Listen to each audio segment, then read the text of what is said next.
Mike, welcome to the show. We appreciate you being on tonight. Thanks for the invitation, Joe. Okay, let's talk about the rat of the week. Why is Bayer Corporation the rat of the week? Internal documents show that after this company positively, absolutely knew that they had a medication that was infected with the AIDS virus, they took the product off the market in the U.S. and then they dumped it in France, Europe, Asia, and Latin America.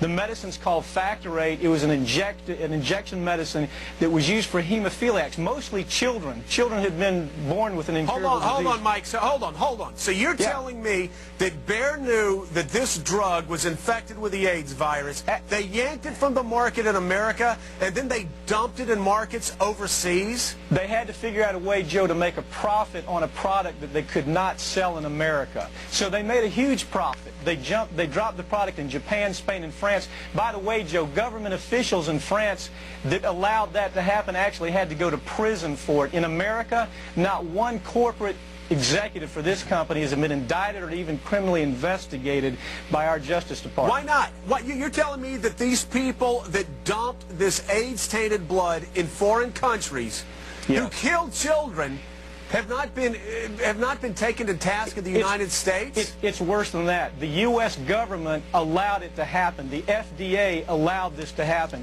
And now the government is completely looking the other way. Thousands of innocent hemophiliacs have died from the AIDS virus. And not only they're dying, their family members are dying because they're becoming infected with the disease. This company knew absolutely that they had a problem with the product. They knew that it was infected with AIDS. They dumped it because they wanted to turn this disaster into a profit.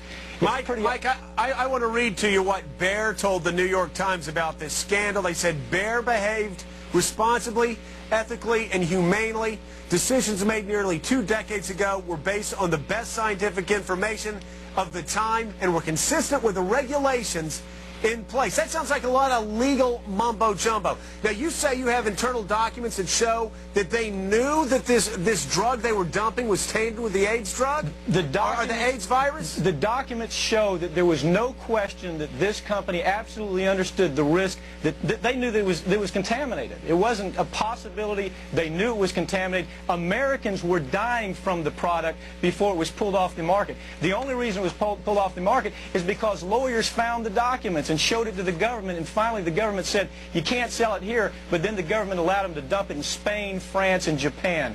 That's amazing.